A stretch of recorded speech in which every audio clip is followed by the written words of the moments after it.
प्यारे बच्चों, आज मेरा दिल भी बिल्कुल गदगद हो गया है और मैं एक पुराना सिपाही हूं।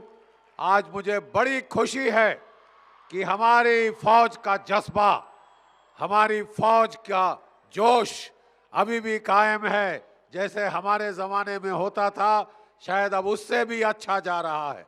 यही प्रगति है। This is progress. मैं चंद मिनटों में आज आपको एक गुरु मंत्र सिखाना चाहता हूं। देखिए, हमारा जो एजुकेशन सिस्टम है उसको हमें जो है मूल्य सिखाने चाहिए। The basic job of an educational institution is not just to transmit knowledge, it is to induce values. देखिए, एक स्कूल का, एक कॉलेज का मकसद सिर्फ ये नहीं कि हम ज्ञान वर्जित करें, बल्कि हमारे दिलों में मूल्य डालें, वैल्यूज डालें। और हमारी फौज में वो एक वैल्यूज का गुरु मंत्र हमको बता गए हैं। हमारी वैल्यूज का गुरु मंत्र हमको बता गए हैं और वो है, जब आप शैतानी करते हैं स्कूल में तो आपके प्रिंसिपल साहब के पास एक सीसीटीवी होता है। CCTV याद है? अब मैं आपको ये गुरु मंत्र है जिससे आप वैल्यूज का गुरु मंत्र सीख सकते हैं। हम वैल्यूज जो फौज में हम प्राथमिकता देते हैं वो CCTV। पहला सी है किसके लिए? पहला सी है कंट्री, मेरा देश। मेरा सबसे बड़ी वैल्यू, हमारी सबसे बड़ी वैल्यू हमारा देश है, हमारा मुल्क है, और कोई चीज उससे बड़ी नहीं। मेरा देश, my country comes first, always and every time. जब आप इंडियन मिलिट्री एकेडमी में जाओ, वहां चेटवुड में सोने के अक्षरों में लिखा है, your country comes first, always and every time. तुम्हारा देश सर्वोपरि है, हमेशा, हमेशा के लिए। दूसरा, तुम्हारे जवान उसके बाद आते हैं। तुम्हारे देश के बाद तुम्हारे जवान, जैसे कि जनरल साहब आपको बता रहे थे किस तरह जब उनका जवान शहीद हुआ, वो खुद उसकी अस्थियां लेकर उसके गांव गए। Your man come, the man you command come next. सबसे पहले आपका देश, उसके बाद आपके जवान, आपके सबऑर्डिनेट्स, और your own is comfort and safety come last, always and every time. और एक ऑफिसर के हैसियत से तुम्हारा अपना जो है ईज, कंफर्ट, सेफ्टी, तुम्हारी हिफाजत वो आखिरी में आती है, क्योंकि उम्मीद करती है तुमसे तुम्हारी फौज कि यू विल लीड। और तुम सिर्फ एक हुक्म दोगे लड़ाई के मैदान में, फॉलो मी, मेरे पीछे मूव। एक यही हुक्म होता है मैदान जंग में कि मैं सबसे आगे चलूंगा। मेरे कंधे इतने चौड़े हैं कि मेरी पूरी पलटन सिंगल फाइल में मेरे पीछे माइनफील्ड के थ्रू जाएगी। ये फौज का असूल है। मेरा देश सर्वोपरि, माई कंट्री, मेरा देश मेरे लिए जमीन का एक टुकड़ा नहीं। It is an emotion, blinding, overpowering. मेरा देश मेरे लिए जमीन का टुकड़ा नहीं, मेरा देश मेरे लिए एक जज्बात है जिसके लिए आई कैन किल और बी किल्ड। मैं मार सकता हूं, मैं मर सकता हूं, मैं अपनी जान दे सकता हूं अपने मुल्क के लिए, और मैं जान ले भी सकता हूं। और 350 गाड़ के आए हैं हम जमीन के नीचे अपनी सर्विस के काल के दौरान। मुझे बड़ा फख्र है। मेरे देश से बड़ी कोई चीज नहीं। ये पहली वैल्यू है। दूसरी वैल्यू है करेज, हिम्मत। हिम्मते मर्द मददे, हिम्मते मर्द मददे। हाँ, जब आप हिम्मत करते हैं ऊपर वाला मदद करने आता है खुद। हिम्मत, हिम्मत सीखो, हिम्मत की आदत बनाओ, हिम्मत को अ वे ऑफ लाइफ बनाओ, अपने जीने का तरीका। जब खतरा आता है मैं उसकी तरफ मुंह करता हूं, पीठ नहीं दिखाता। एक योद्धा। और जंग बहुत किस्म की होती है, जिंदगी में जंग होती है। माँ बाप को देखना, वो बीमार है, उनकी सेवा करना, वो भी जंग बन जाता है। जब आप थक गए हो, सब कुछ हो रहा है, आप अपनी नौकरी में भी जंग आपको करनी पड़ेगी, गलत के खिलाफ, करप्शन के खिलाफ। हिम्मत, हिम्मते मर्द मददे खुदा। छोटी सी एक कहानी मैं आपको बताता हूं। हमारी पलटन कारगिल में लड़ रही थी, बहुत भारी नुकसान हुआ हमारा। हमारे 6 जवान शहीद हुए, 21 घायल हुए। एक की तो दोनों आंखें चली गई और वो पिछले 28 साल से अंधा है। हर एक उस जमाने में वो कफन में डाल के, कॉफिन में डाल के लाशें घर नहीं भेजी जाती थी। जो कमांडिंग ऑफिसर होता था उसको अग्नि को चिता देनी होती थी, घर केवल कलश भेजा जाता था उस राख का, उन अस्थियों का। तो 6 जब जवानों को मैंने चिता दी तो मेरे बाल 37 साल की उम्र से सफेद हो गए, और तब से ये बाल सफेद है। क्योंकि जो बोझ पड़ता है अपने बेटे को चिता देने का, उससे बढ़ के बोझ दूसरा नहीं है। और उस वक्त जब हमारी पलटन में घमासान युद्ध चल रहा था, तोपों के गोले फट रहे थे, मॉर्टर चल रहे थे, रॉकेट लॉन्चर चल रहे थे, एक नए नए लेफ्टिनेंट साहब हमारी पलटन में आए। 6 फुट 2 इंच का लड़का, गोरा, हैंडसम, लगता था कोई फिल्म स्टार आ गया। और जब उसने देखा, जैसे ही बेचारा वो आया, एक लाश ऊपर से नीचे आ रही थी हमारे जवान की, हवलदार राजेश सिंह। उसकी गर्दन में एक 6 इंच का घाव था, उसमें दुश्मन की तोप का गोला सीधा उसकी गर्दन में गया था और वो वहीं पे मर गया।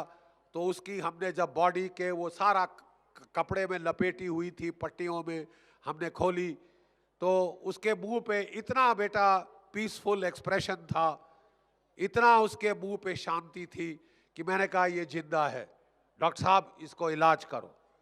तो वो बोले सर 17 घंटे हो गए हैं इसको मरे, अब इलाज कुछ नहीं हो सकता। मैंने कहा तुम खोलो, यू ब्लडी वेल ओपन, तुम पहले जो है हुक्मों की तालीम करो।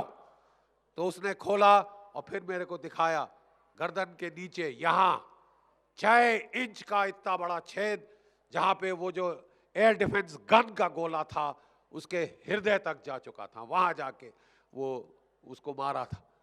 और वो ऐसे जैसे बेचारा, उसके मुंह पे तब भी हल्की मुस्कान थी कि इसके पहले उसको पता चला उसके प्राण पखेरु उड़ गए थे, और वो हल्के से स्माइल के साथ खत्म हो गया।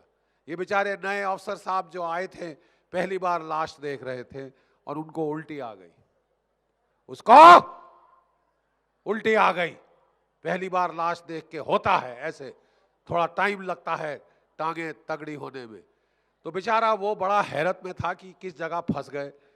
और वो हमारे एक जेसीओ साहब के साथ बात कर रहे थे। जेसीओ साहब बड़े बुढ़े थे, मेरे जैसे सफ़ेद बालों वाले, कई लड़ाइयाँ लड़ चुके थे। तो उसने उनसे पूछा साहब इधर तो बड़ा गदर है, यहाँ जिंदा रहने का तरीका क्या है? सुनो जरा ध्यान से, यहाँ जिंदा रहने का तरीका क्या है? तो वो जो जेसीओ साहब थे उन्होंने उनकी तरफ देखा, ऊपर से नीचे, पांव से सर से पांव, और बोले साहब आप वॉलीबॉल खेलते हैं? सवाल सुनो, आप वॉलीबॉल खेलते हो? कितने वॉलीबॉल खेलते हो? हाथ खड़ा करो, हाथ खड़ा। हाँ, हमारी बेटियां भी खेलती हैं वॉलीबॉल। वॉलीबॉल में खड्डा क्या होता है? खड्डा बोलो, किसी को मालूम है? वॉलीबॉल में खड्डा किस चीज को कहते हैं? मैं समझाता हूं।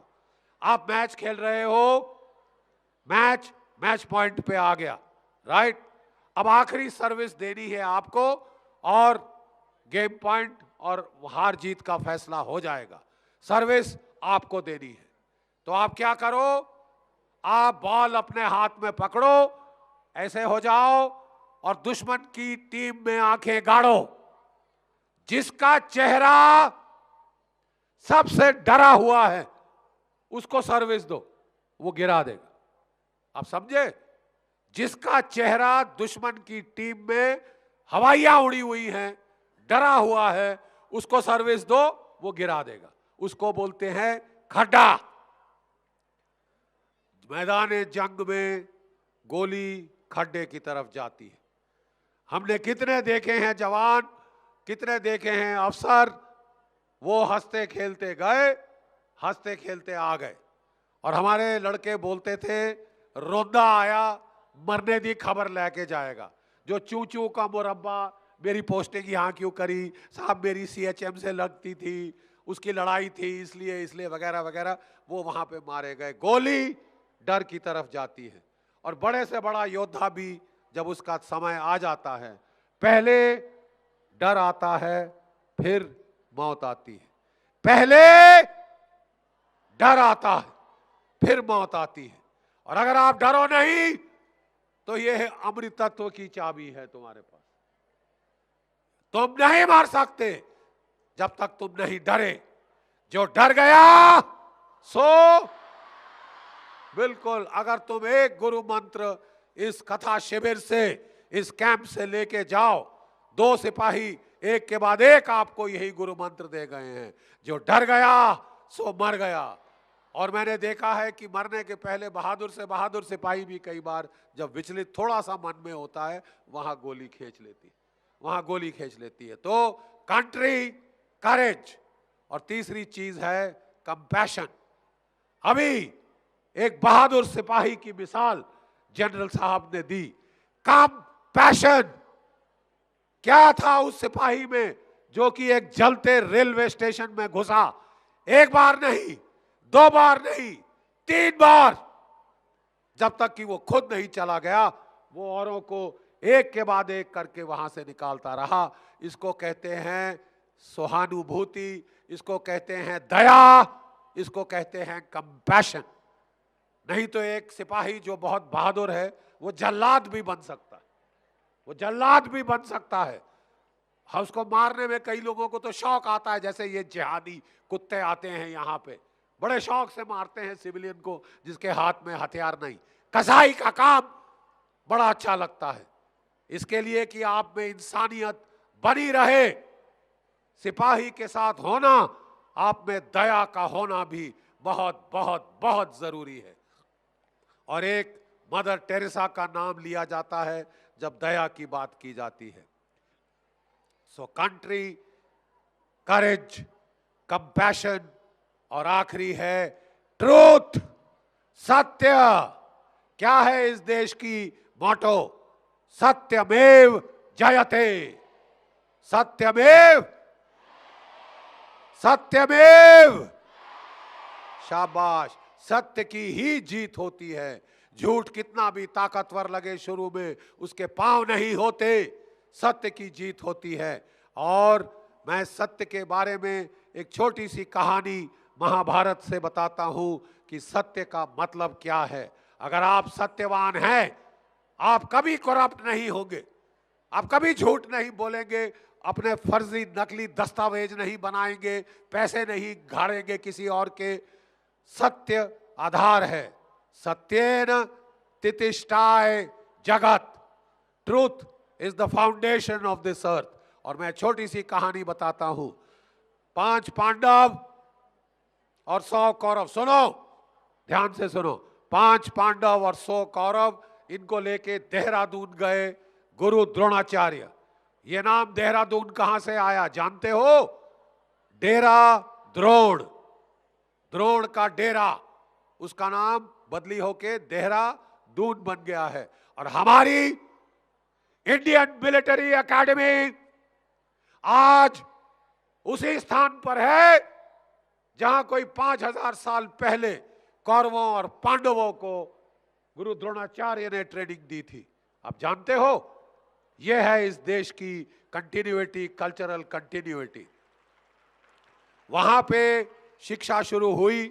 जैसे आपका सुबह अनआर्म्ड कॉम्बैट, पीटी और गेम्स होते हैं, वो लोग सुबह मल्ल युद्ध करते थे, गदा युद्ध करते थे, तलवार की प्रैक्टिस करते थे, तीरंदाजी करते थे, फिर वो खाना खा के फिर खेले दौड़ते थे और खेल कूद करते थे।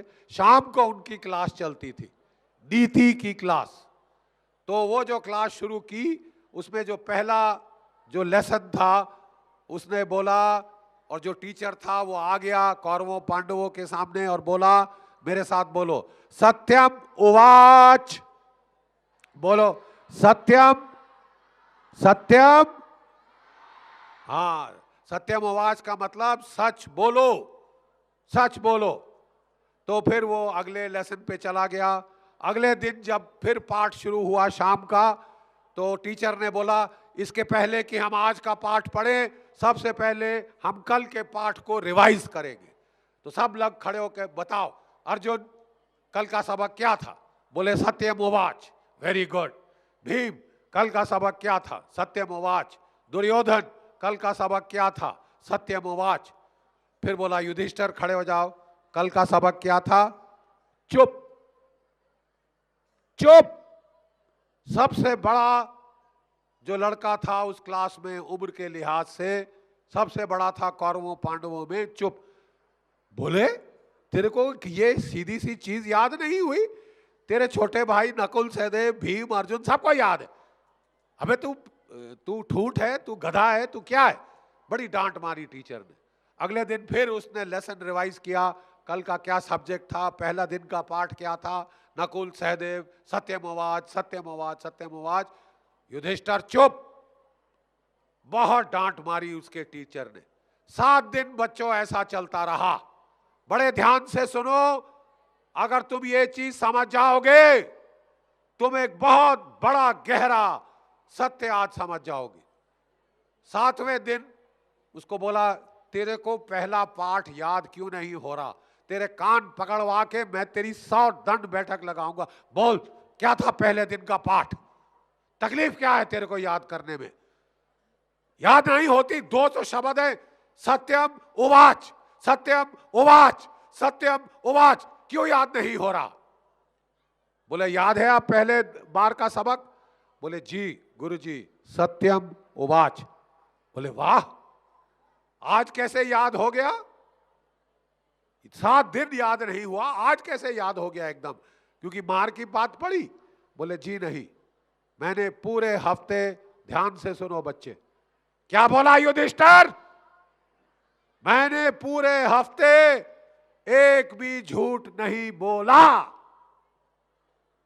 मैंने पिछले पूरे हफ्ते एक भी झूठ नहीं बोला। उसके पहले मैं छोटे छोटे झूठ मेरे से निकल जाते थे, तो मैं कैसे कह सकता था सच बोलो? वो झूठ नहीं होता। यह है सत्य। आप समझे? हम छोटी छोटी चीजों में झूठ बोल देते हैं। आप कहीं लेट हो गए, मैं सर ट्रैफिक जैम में फंस गया। भाड़ में गया, कोई ट्रैफिक जैम नहीं था। लेकिन हम सत्य नहीं बोल सकते। लेकिन हम सत्य नहीं बोल सकते, और इसलिए सब गलतियों की जड़ झूठ है। सब तमाम गलतियों की जड़ झूठ है। आप ये 5 चीजें सीख लो बेटा, आप जिंदगी में कभी कभी आपको शिकस्त नहीं मिलेगी, फतेह ही फतेह मिलेगी। तो एक बारी फिर से बोलो, country, C for country, C for courage, C for compassion, T for truth, and V for values.